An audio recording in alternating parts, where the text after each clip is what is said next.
Max Ruml is one of America's top speedway riders. He is a multi-time USA national champion and has built a reputation for speed, skill, and consistency on the track. You're wanting to do something that you've longed to do since you were a kid. The amount of second places I had gotten, it was so frustrating. So I was getting ready to tattoo a number 2 on myself. I don't, I thought I'd never achieve it. I thought I'd never grasp it. And then all of a sudden it just clicked. Welcome to the One Gang Worldwide podcast, your ultimate ride into the world of motorcycles. Visit cyclesworldwide.com, where we offer a completely free marketplace for everything motorcycles. Join our One Gang community where you can connect, share info, and swap stories with riders from all over the world. Join for free at cyclesworldwide.com and be a part of the One Gang community right now. What's going on, One Gang? We got an incredible show here today, man. We got a young man from California, Max Ruml, Mad Max, as everybody calls him. One of the world champion. I mean, in basically almost everything he touches. So, Max, welcome to the show, brother. Super excited to get to know you, man, and hear the journey.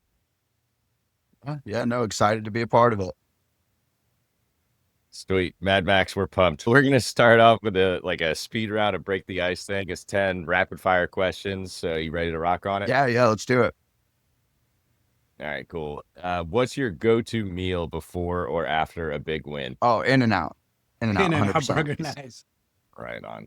I heard they're leaving California. They are. They're moving. Yeah, I believe it's just the headquarters. The headquarters. Family, like the headquarters, or okay, cool. They're moving to Tennessee or something. Right on. That's good news for you, man. All right, which track feels like home turf for you? City of Industry. Where is that? Cool. Literally City of Industry, right off the 60 in Azusa.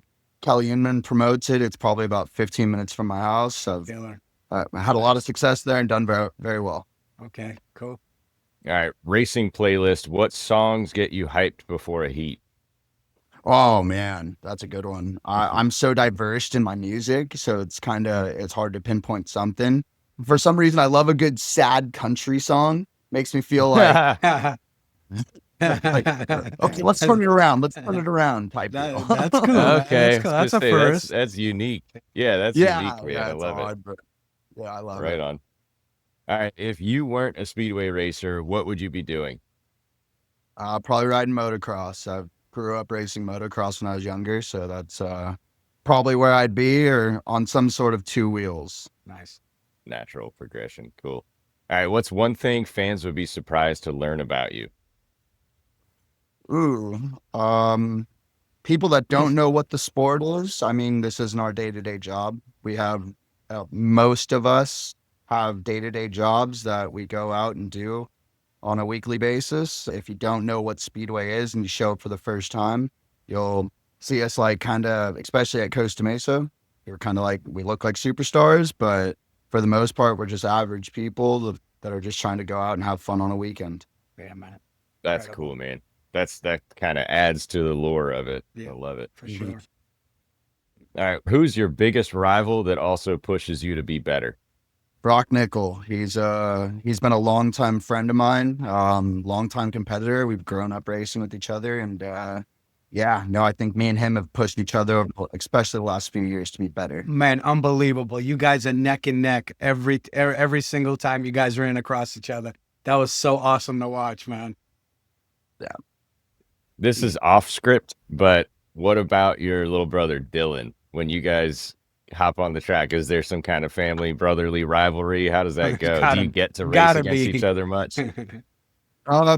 Lately, last couple of years, he's been plagued by a little bit of injury, and then obviously a little bit of support. So not being able to race him the last couple of years has been kind of disappointing. But whenever me and him have gotten on a track, obviously it is that sibling rivalry. So yes, nice. I mean, we've won so many championships together, though. So it's kind of like a natural. It's all natural for us. What's the age difference between you guys? 2 years. 2 years. Okay. 2 years. I'm 2 years older. Right on.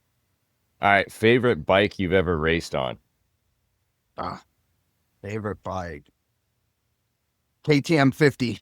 KTM 50. Or when I was a little kid, no pressure. It was all fun and Just games. fun. Yeah, man. KTM That's killer. 50s.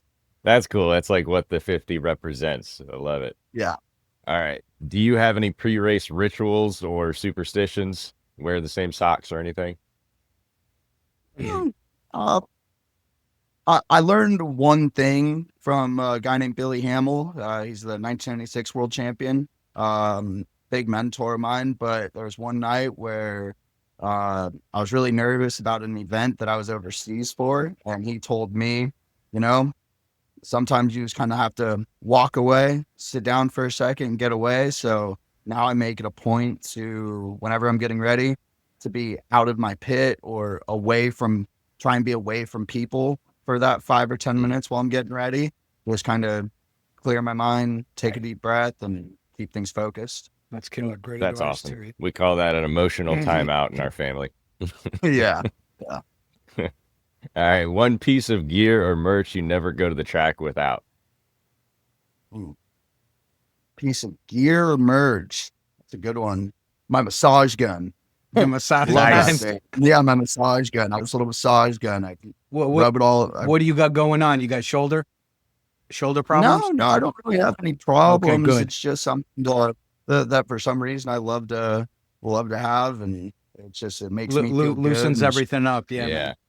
Yeah. It keeps people guessing too if something's going wrong. Right. It's maybe a little. That's genius. That's awesome. We'll edit this part out. We won't expose your secret. You're good. All right. Finish this sentence. When I'm on the track, I'm Stressed. all right on. Stressed. I mean, no one will tell you, but for Man, the first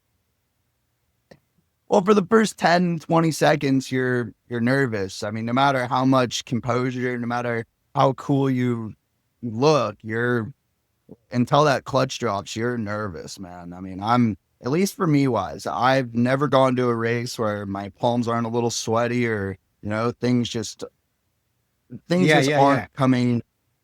Yeah. I mean, it's hard to explain, but, and definitely, something crazy from a fan point of view, from us watching you, I've never seen anybody more cool and relaxed on the track than I've seen you.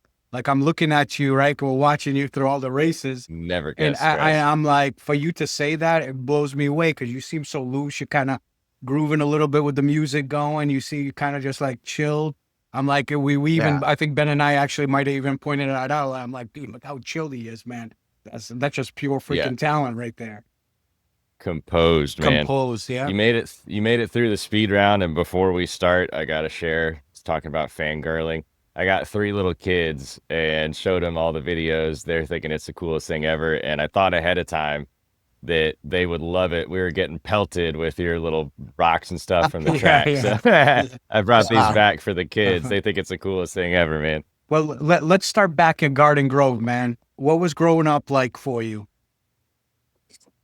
Oh man, growing up, I mean, there's a lot to say about growing up. I mean, we didn't grow up in a motorcycle family, really. No? My dad rode a little motorcycles and stuff, but growing up, just little kid. There's a lot of ups and downs with family side and wise. I mean, going from living with my aunt to going back to living with mom and dad, and I come from a family of 4 kids with all of us, so the ups and downs of dealing with 2 older teenage girls, and then having my little brother, kind of just the whole essence of growing up with them definitely can be a little challenging. Yeah. Sure.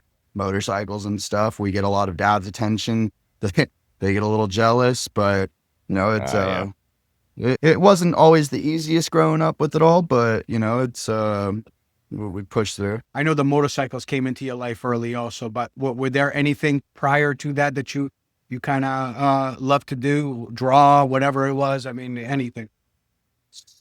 Or was it just two wheels? Well, I got a funny story. So when I was probably about 2, maybe 3 years old, we were living we grew up in all of Orange County. Orange County's just we've been there pretty much our whole lives. Yep. When I was probably like 2 or 3 years old in Orange, we had our house in Orange, and we had a neighbor. Her name was Cindy.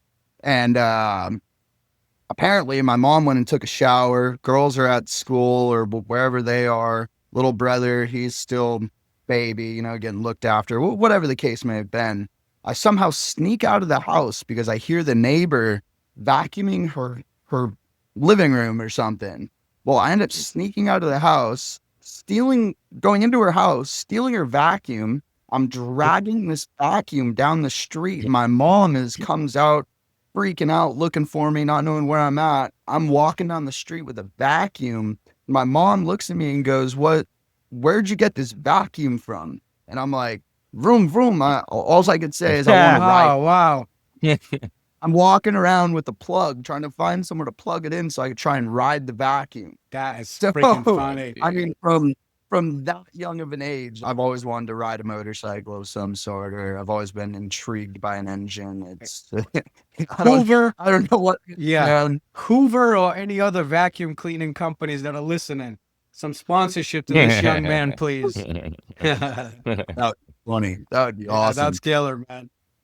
That's hysterical, man. So how did you get into speedway racing originally, and when did it start to feel serious? Speedway racing, we were riding motocross back in like 2008. I was probably 11 years old, something like that. And when we were out at a motocross track, a family friend of ours met up with one of their family friends, who my dad ended up being introduced to. Cool. It was the Ramirez family, Sam, Jason, and their dad, Big Sam.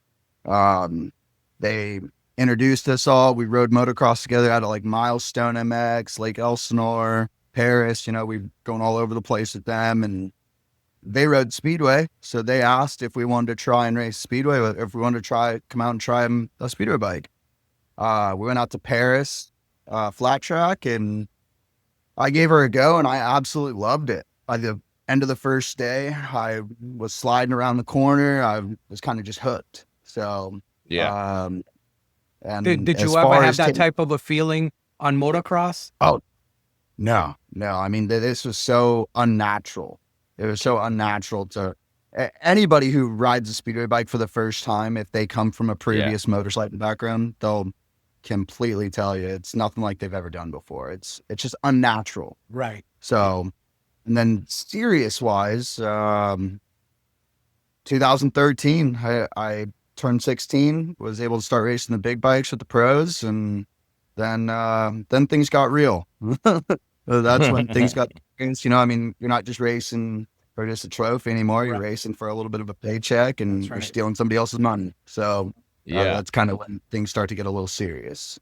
Sure. So for listeners who aren't familiar with Speedway, can you take us into exactly what it was about Speedway that got you hooked, and also talk about the bike some, because it's such a unique setup. Extremely unique. I mean, just how close everybody was is what got me kind of seriously interested. Obviously, it's a unique sport. We're riding a bike with no brakes, so that kind of draws you in a little bit right there. It makes you a little intimidated, but you know, just that feeling of being able to slide around a corner, that definitely, once you do it once, you're kind of just will always want to do it that way. So definitely just the adrenaline of that, and you know, you're tight knit. The family's pretty close with other families for the most part. I mean, one of my best friends is still the same best friend that I've had for 13, 14 years because of racing. It's a tight knit group, and we all enjoy it, you know? So I think that, but then when it comes to the bikes and stuff, I think speedway bikes are just unique. They're not made by any manufacturer necessarily. Realistically, have the option to go two ways with an engine. There's a Czechoslovakian engine called a Jawa, which is one of the older, which is somewhat what an older crowd would know of. And then GMs, which, well, it's not General Motors, it's some Italian guy's name, but he, there's two types of engines in that sense. And then there's a couple of different ways you can set up bikes. Most frames come from Jawa, which is all still Czechoslovakian, or You have Stua frames. There's certain type of combinations you can do with that. So they're all kind of purposely built and very specific to each person. It's all generic in the sport, but to an outsider, these are the most uncommon and unethical things you could Right. possibly see, because the engine strapped to a bicycle frame, pretty much. I mean, there's nothing to them. They're pretty basic motorcycles, carburetor, engine, and a fuel tank, and slap a seat on top of it, and you got a bike. Cool. So Cool, man. Yeah, it seems like a close-knit community, and you just mentioned that essentially. Are there ever any kind of fights or issues on the track? Or is it like Ben's going style Jerry fights? Springer style here, man. oh He yeah, wants Yeah, to bring no, out some chair throwing. especially in today's age, well, we all try to stay pretty cool and calm with each other. Obviously, there's flare-ups between certain people where things just happen, emotions kind of run rancid. You want to yell, you want to scream at somebody, but for the most part, I think we all stay pretty tight-knit. Cool. There's definitely been some instances that course. definitely, not gonna say there hasn't been. Right on. Families feuding.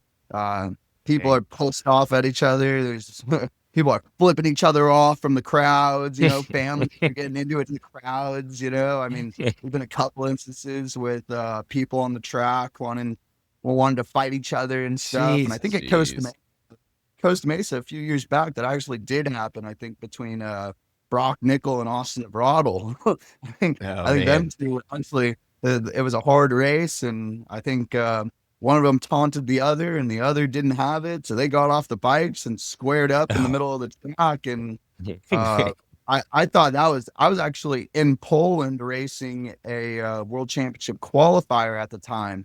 I woke up the next morning and was like, "Holy crap! This really just Wow, that's crazy." I mean, mechanics are sitting there trying to fight each other. You got one person's dad meeting the other person while he's on the ground. It was insane. Jeez, That's dude. crazy. But you know what? It brought a crowd. It brought a little excitement to the sport, which the promoter was never mad about that. It was crazy. Right. That was something that I thought, damn, like, are they going to get in trouble? No, dude, they were encouraged. I was sitting there like, no. Wow. Right, like you said, it Jeez.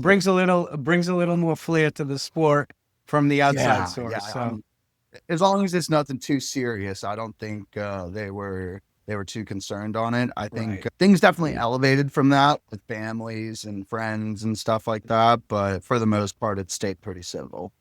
I'm gonna kick it back to your going from youth champion to your first under 21 national titles in 13, 14, and 15.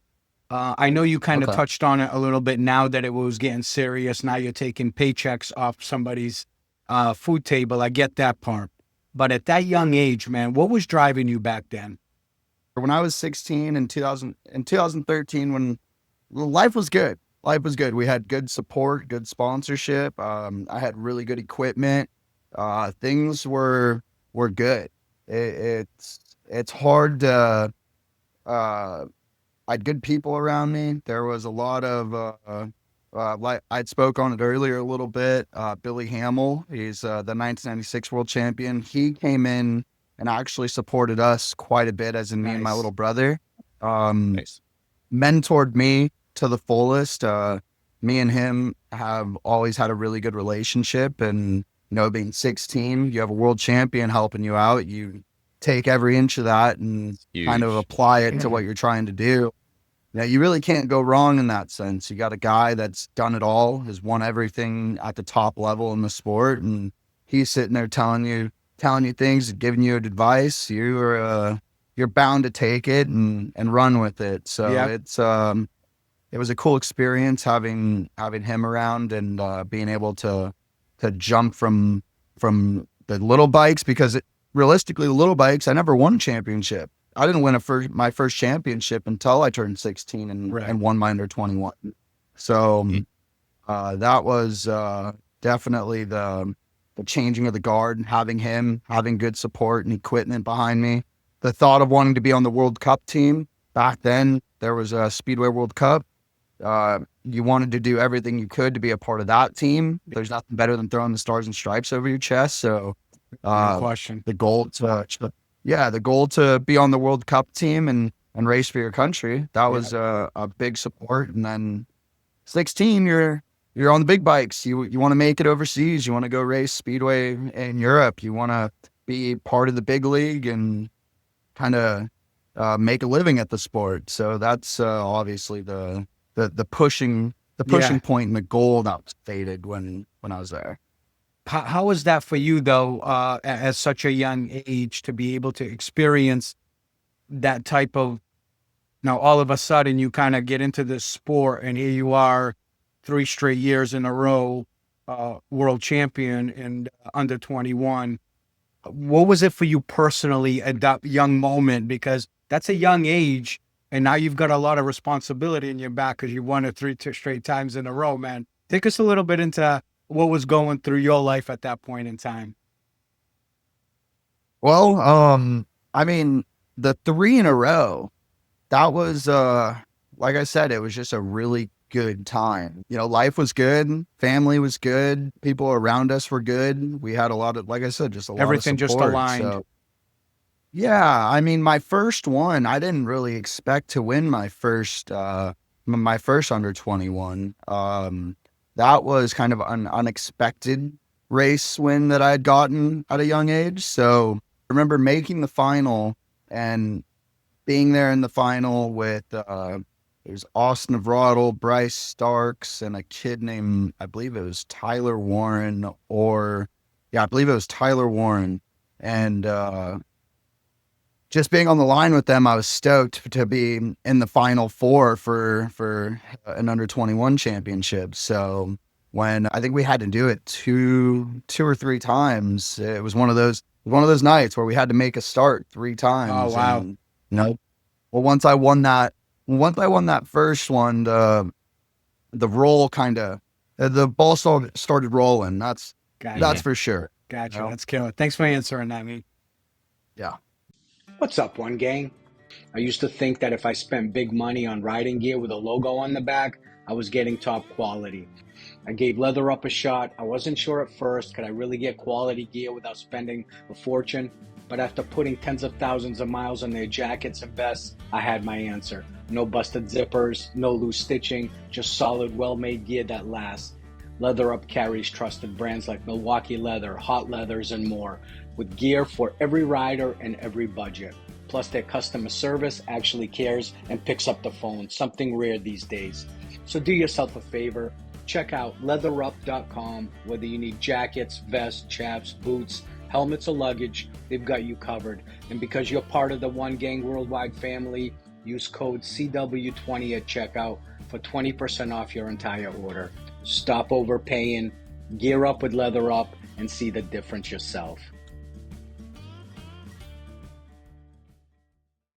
That sort of leads into the next question, sort of rewinding a little bit. Was there a point or a moment or a race where you realized, man, I can be really good at this? I mean, there wasn't really a point or a moment per se from 2013 when I first started racing professionally. I had a really good first year. Just my first year was great. I won an under 21 championship. I was the reserve on the Speedway World Cup team. Ended up making the World Cup team as a reserve. I got to practice in Kingsland, England with the team. Just that whole first year was pretty wild. I ended up getting 4th overall in the AMA National Championship Series that year. My first year getting 4th place, it was kind of just as like a reserve. Yeah. That's I mean, the insane. reserve part was for the World Cup stuff, and that was really Okay. cool, being able to travel overseas and do that. But the AMA National Championship, being 16-year-old kid and coming in, and you just won my under 21, and I was sitting there just kind of on a high, and all of a sudden I go out and I get 4th place in the national championship and beat guys that have been racing for 10, 15, 20 something years, and It's crazy. When you do that, you're kind of, it builds the confidence. It builds like a surreal moment. Like, okay, this is all possible. You know, we got something to work with here. That's killer, man. Hey, now let's take the audience into the path to your 2021 AMA national title. That was kind of your first big crown. What changed that year for you? Walk us through maybe that season mentally and emotionally. Well, I was tired of getting second place. I'd gotten second place to Billy Gennaro from 2015 till 2021. I'd gotten second place that many times to Billy Gennaro. Wow. From 2013, I got fourth, 2014, third, 2015, second, 2016, second, 2017, second. 2018, I was I raced in England for a little bit, but 2019, second place. So then 2020, COVID year, we didn't have a national championship that year. I think everybody and everything kind of stood still. So once 2021 came around, we had a lot of support, a lot of good equipment. My manager and good friend Lewis Hughes made a amazing motorcycle and made an amazing experience for me to be able to just show up to a racetrack, race a motorcycle, and that's all I had to focus on. Killer. Still does it. He's awesome. But you know, I mean, the emotions, stress, anxiety, leading up to the final round up in Auburn, California. I remember sitting there during that week, many panic attacks, Right. like, and they're nothing crazy. Like, I'm not sitting there hyperventilating, doing anything like that, but anxiety kind of overwhelms you. You're sitting there in traffic and you're sitting there trying to think, okay, I've got a 6-point lead. I've got 3 days to figure out if I could do it this way or that way. And you start just overwhelming yourself and kind of have to sit there and take a deep breath and step back from it and almost not think about it. But that's all you can think about. You're leading a national championship for the first time. Right. You're wanting to do something that you've longed to do since you were a kid. The amount of second places I had gotten, it was so frustrating. So I was getting ready to tattoo a number 2 on myself. I thought I'd never achieve it. I thought I'd never grasp it. And then all of a sudden it just clicked. That's killer. We showed up to the racetrack. We did our job. We did exactly what we'd been doing the whole year. And it kind of just carried over. And that was it, man. Nice. It was a really cool experience. That must have been an incredible podium for you, man, huh? After that longevity of 2, to finally have that one, bro. That's got to be like, man, like winning the lotto. Yeah. Oh, it was. It was insane. You know, it's so like I said, it was something I had longed to do. I wanted that was my goal. I wanted a national championship, and then once I got that, I was a very, very content person, is what I thought I would be. Then get one. Shoot, I want another one. I want another one. Man. You know? Yeah, Max, cool. let's talk about 2022. After that 2021 season, man, we're going to take everybody through the journey, man. Yeah. So you missed it by a razor's edge, freaking 1 point. How did you process that loss and bounce back from that? That's a good question. Or did you process it? We've came to the conclusion in 2022, I think the first round that we raced in for the National Championship Series, we had a couple little issues. We had a bike problem that caused me to miss out on a couple of points, and at the end of that was initially it was it's hard to say it like this, but because as a racer, I take, for the most part, full responsibility for, the actions of it. But missing out by 1 point, it was tough. With a bike problem in the first round, that could have been 3 points. I was leading the heat that I had the bike problems in, so that would have been 3 points on the championship standings right there. If bike problem would have never happened, or just a few little mistakes wouldn't have happened, I think we could have done it. So maybe that's a little hard to process. sitting there thinking, Yeah. was it my fault? Could I have done it? Or was it just how the chips laid? Is that just how the cards laid and that's what the hand I was dealt? That it kind of have to take it like that. Right. You can't really mourn over it because there's a new year. You're only as good as your last race, and your last race is sadly the next one coming. So you got to focus on that and figure out what you want to do to be better at that one. For sure. And then you bounce back in 2023 with a massive year. You won your second AMA title and a third U.S. national overall. Let me ask you a question. Between 22 and 23, what made that year work so well for you? A good team behind me, good support. Me just wanting it. I don't know. Fitness was there.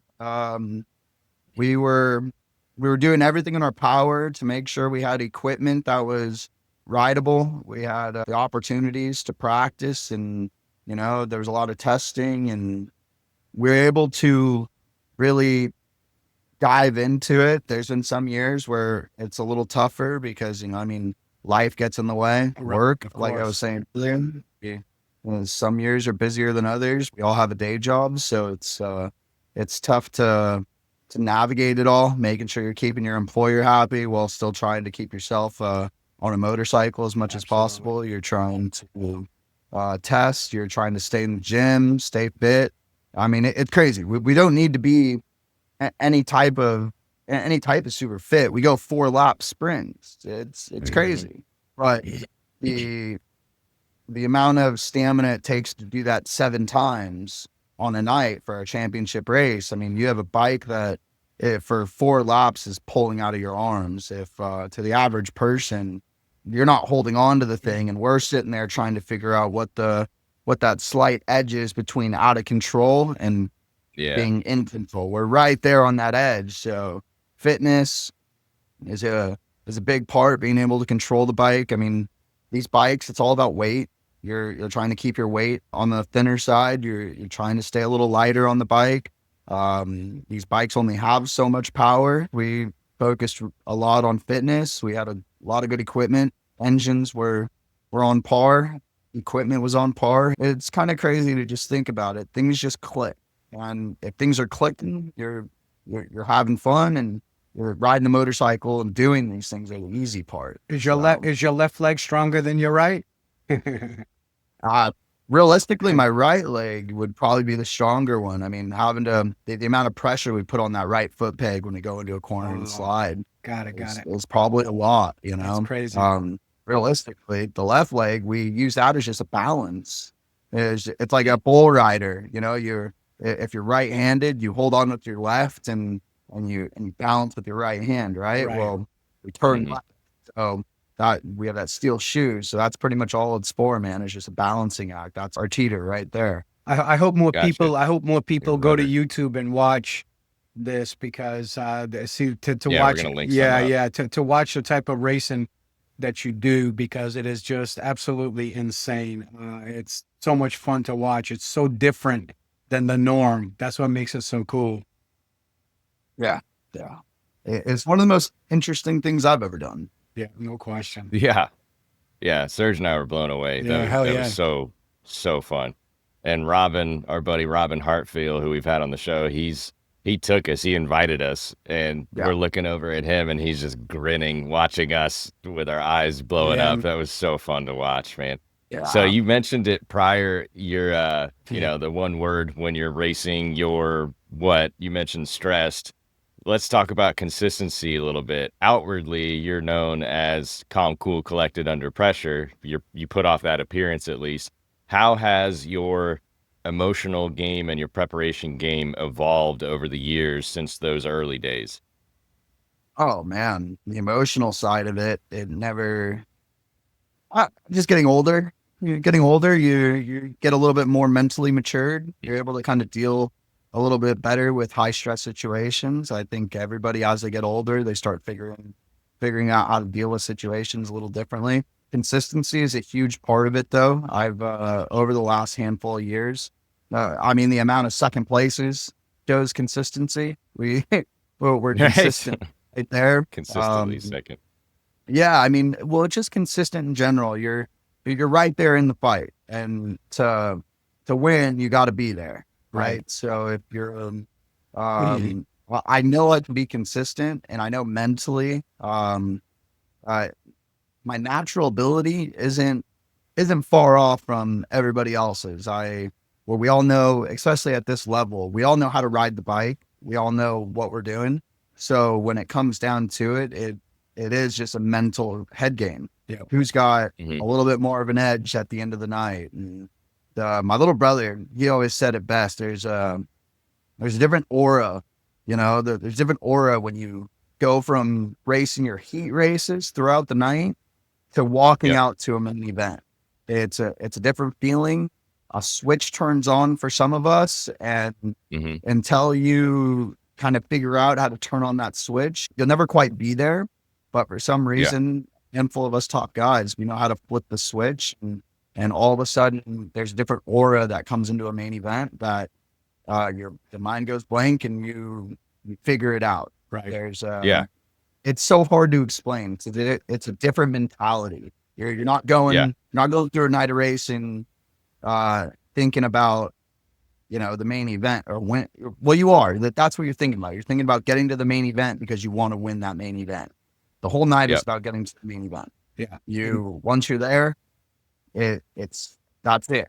That's it. There's a flip there's a switch that flips, and the aura, the mentality, it's something different than what some people can manage. Yeah, and there's a saying: if I have to explain, you won't understand. So, and that's exactly what you're trying to do. If you're not physically doing what you do, none of us can understand what goes in. So, it's a different feeling. It's something that can't be explained, because you try to explain it to some of the younger guys who are still trying to get their main event win, or trying to bag that first one. It's so hard to explain. Like, dude, you just got to flip a switch. You're not racing with the pups anymore, dude. This is the big dogs. Again, my little brother said it best one time. An old timer once came up to him and was like, he's like, "I'm beating your ass tonight," type deal, And my little brother, I mean, freshly 16, 17 years old, looks at this and goes, "Hey, man, I'm willing to go through that wall tonight trying to beat you. And I know I'll get up faster." So he was such a little dickhead for it, dude. I still remember it. He was like, "I'm willing to go into that wall, and I bet I'll get up a lot faster than you will." And that kind of was like, holy crap. Right. But that's the mentality you have to go in with. For sure. You're Max, I wanted to ask you about that race that we saw where you're in the main event and there are 3 restarts on that. And each time you were from the far outside, we were trying to establish what we thought makes the most sense, who's most likely to get to that first corner. And each time from the outside, you crushed it. You got to that corner each time. And you talked about flipping a switch. And I'm curious how much of it is skill and preparation. And I know it plays into it, but what is the proportion? What's the ratio between skill, preparation, and courage? Just sending it balls to the wall. As in skill and preparation, you're, like I said, we're all not far off from each other when it comes to that. Having a decent bike setup on a night, I think that's a huge deal. We're all trying to find that little sweet spot with engines. We're all trying to find that little sweet spot with bike setup. So I think that plays a huge part in it. And if your equipment's fast, you don't really think about the rest.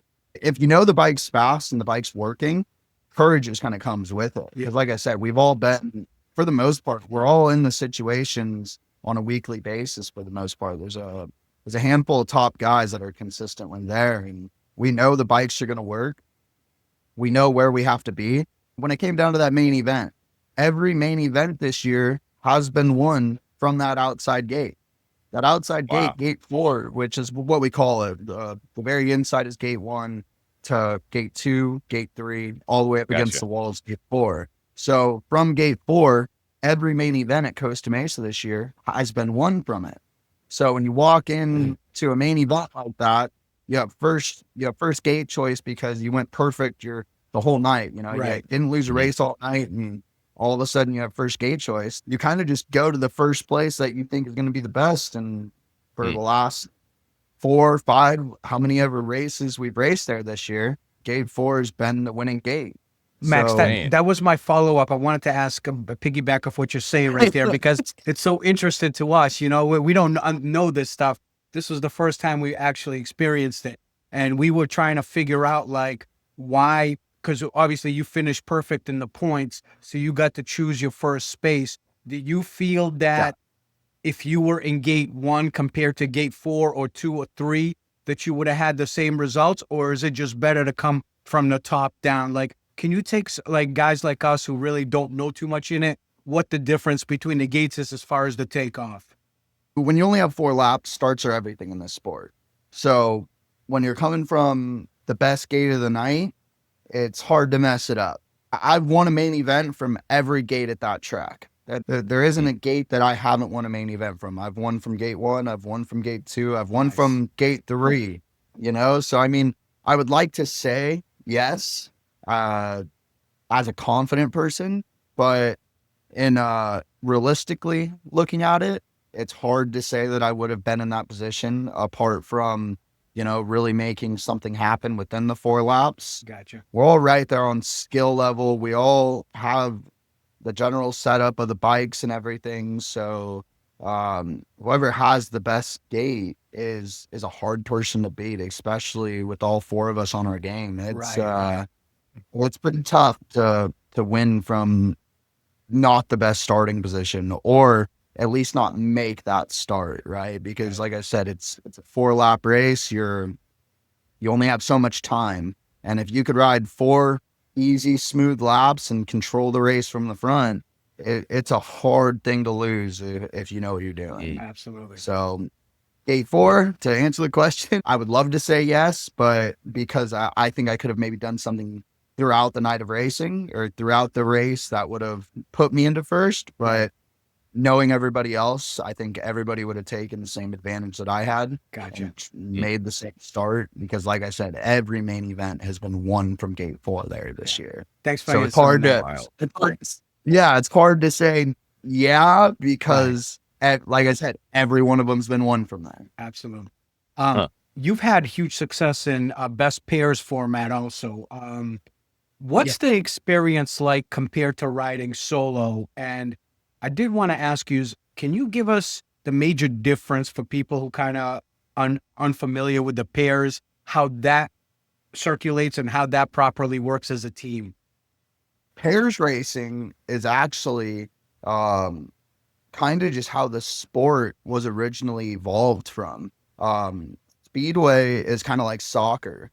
You have 7-man teams across like England, across England and Europe, where they're like soccer teams. They go town to town and every team races each other. So pairing is exactly how it sounds, where you take 2 riders from one team and 2 riders from another team.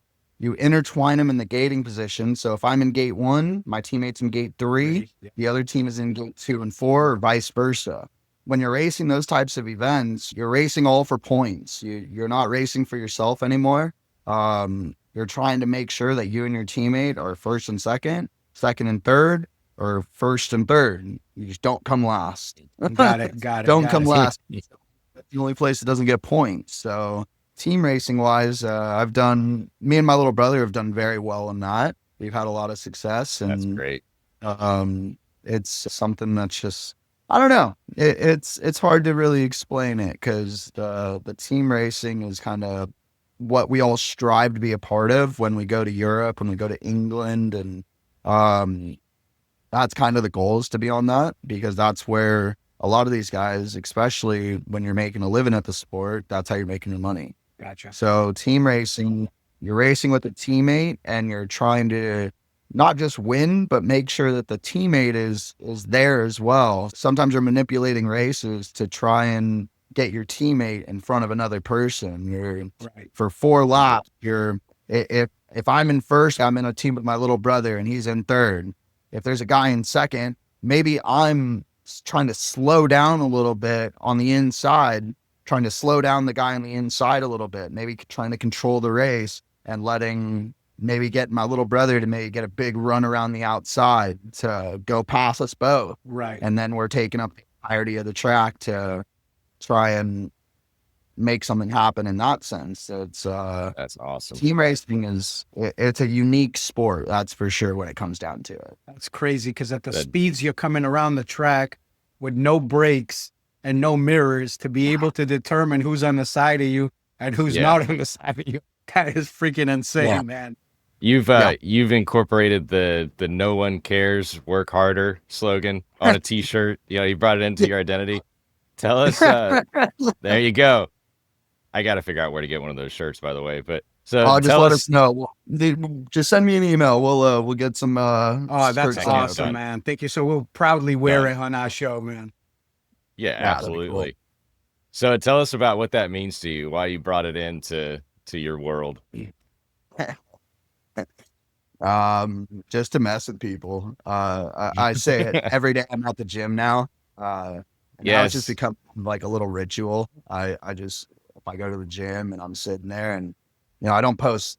I post a lot that I'm in the gym, but it's not every day that I'm posting. Was it you and your wife all the time?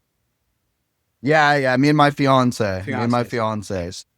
Yeah, no. She's a huge supporter in this whole deal. So that's cool. But yeah, no, that's huge. I just did it to start messing with a couple of people. It's just a head game, really. And at the end of it, we're all just trying to have fun and mess with each other. So any little edge you can possibly create with everybody is something you have a little bit more control over. It's just, I don't know, just messing around, just messing, having fun, man.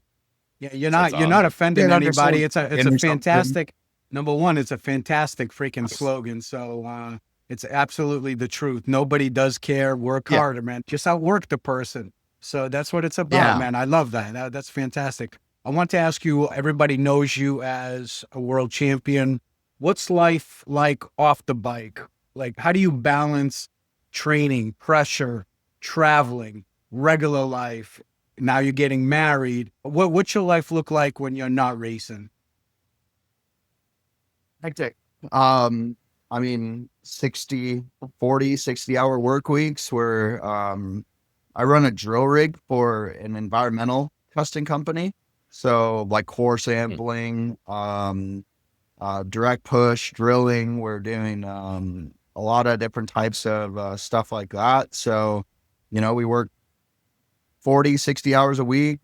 Sometimes Saturday mornings I'm waking up, going to work for a handful of hours, and then coming straight from work, coming home, showering, straight to the races. And it's a long day, man. Yeah, it's not an easy life because with racing wise, our sport takes up a lot of weekends, and the weekends that I'm not at the track racing, I'm trying to spend with my fiance because she spends every weekend, for the most part, makes every single race she can, and doesn't want to miss a beat of it either. So every time I have the chance to not be on the bike or be at a racetrack, we're doing something that hopefully she wants to do, because those weekends she gives up a lot of weekends for us. So that's I nice just try it. You are a nice guy, brother. You're a nice guy. Good for you.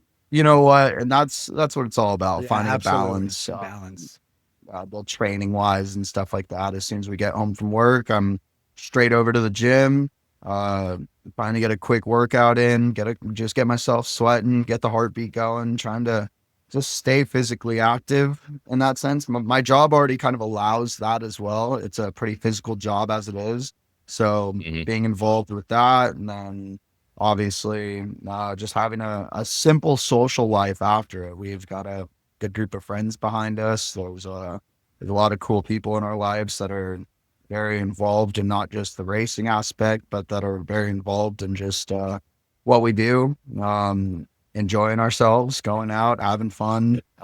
It's a lot to juggle, but it's a good thing we were taught young how to do it all, and kind of make the best of the situations you're in and just keep pushing forward. Nice. Right on. So you've done a lot here in the U.S., and you touched on the U.K. Do you have any international plans coming up? Nah, not really right now. I mean, right now I'm so focused on just being here in the States. Obviously, I've got a national championship here. We've got a lot of different things going on. So racing overseas is kind of, it's out of the picture right now. Who's to say maybe a year or two when I'm married and things are established and, maybe something just out of this world comes up, but I'm very focused and career oriented right now where I want to make a life for myself. I want to figure out what's going on here. And, I mean, when you start to get married, you figure out that it's not just about you, it's about us. Right. So right. Figuring that one out as we go, it's tough, but we're doing Yep. it. So Yep. racing overseas there, if I win, say I go and win the American final this year, that gives us qualifying spots to go Speedway World Championship qualifying spots. So if I were to win the American final this year or get top 2 or something, maybe that's an option to go over and just go over and do it next year. Right. Expectations, make a world championship is hard, but it's racing. Anything can happen. Go out, have some fun, enjoy yourself, Right. and do the best you can. And you know what? Sometimes cards fall as they lay, and you're in it, and sometimes you're not. But when you're at that level, it's you're racing against guys that are racing 3-4 times a week. I mean, this is their job, their livelihood, and that's Absolutely. their whole goal. When you're looking at us here, right? My goal is just to focus on racing tonight and then racing Right. this couple of weeks and a wedding at the beginning of the year next year. Right. I mean, there's a lot of different things going on. So it's Yeah. racing international is not really what I'm focused on. I'm just focused on what we got going on here. Nice, man. Cool. It's a big nut. Yeah. Hey, Yeah. for all the younger kids listening to this show or just younger kids that follow you in your journey and love what you're doing, what's your advice for them if they want to chase their dreams, but maybe don't know how to take that next step, or maybe something you wish somebody told you when you were coming up that would have helped? Like, what kind of advice would you send their way? I saw there was this movie and the interviewer asked this kid, he goes, what was the worst advice or something like that. The guy pretty much asked, like what is exactly the question? He goes, it's not that simple. And the guy goes, well, what do you mean it's not that simple? And he goes, no, that's the worst advice anybody ever gave to me. It's not that simple. And he goes, so what's the truth? And he goes, it is that simple. Work hard at it every day. If you want it, go and achieve it, especially if you're young enough to be able to make mistakes and recover from them. You're in the best possible position to just keep trying and keep chasing. You're gonna make mistakes. Things are gonna fall apart. Things are gonna come back together. You're dealt a hand of cards, and if you don't play the hand, you're never gonna know, right? It's poker. If you can get a good set of cards going and get the right momentum, get the right momentum going, the ball rolls. You start meeting people. There's things that happen, and you keep chasing. You meet more people. You see more things. You achieve a little bit more and more and more, and Right. and things. Yep. It's a snowball. Things just keep rolling, and things just start happening. So it's that simple. It really is. You just keep trying, keep pushing, and if you fail, you get back up and keep on going. Truthful advice, man. It's simple, but it's truthful. Yeah. Absolutely. Nobody cares. Yeah, Work harder. Yeah, exactly. That's So- great advice that goes way beyond just racing, Hell yeah, too. man. Oh yeah, by far. It's something that I've lived a little bit by, and it's taken me a lot of cool places. Whether my successes came with it or not, I've gotten to travel the world. I've gotten the snowball effect is happened, and I've I've met the people that I've met. I've been involved with the people that I'm involved with because of just the consistency of keeping going, keep trying. Mm-hmm. Yeah. You probably have a few, but looking back over your entire career, is there a particular moment that stands out that you're most proud of? For myself was my third U.S. national championship. Not my AMAs, my third U.S. national championship. I mean, when you do it once, okay, you did it. Maybe you got lucky, maybe you didn't. Yeah. Did it twice. What's the hat? Okay. What's the deal here? You're done it twice in a row now. Is he just getting lucky, or what is this? Right. Do it a third time. It's hard to call it luck. That's right. Right. It's like, okay, no. This is something he's wanted. This is something that I did want. And, I think winning a U.S. national championship, which compared to the AMA national, I think is twice as hard. You're going for one single night. You're racing a single night event compared to a series of nights of racing where you're not accumulating points. Right. Oh yeah. And our AMA national championship, it's all an accumulation of points. You can win every night of racing, but still miss points here and there. And say somebody went perfect and only got second in the main event, perfect and second in the main event, perfect, and it all adds up on the night of racing at Costa Mesa for the U.S. National. You have to be perfect all the way to the end, and whoever wins the main event is the national champion, is the U.S. national champion. That's a lot. That's crazy. That's a lot of pressure. Yeah, it is. Yeah, so to do it not once, not twice, but 3 times on the trot, it just shows, you were there. You were there. So I think that's one of the coolest things. You get your name on a trophy that has the likes of, some of the greatest that have ever raced the sport. So it's to have my name on that trophy with them is one of the coolest experiences I've ever gotten to see. That's incredible, man. Max, I want to ask you this to kind of close out the show.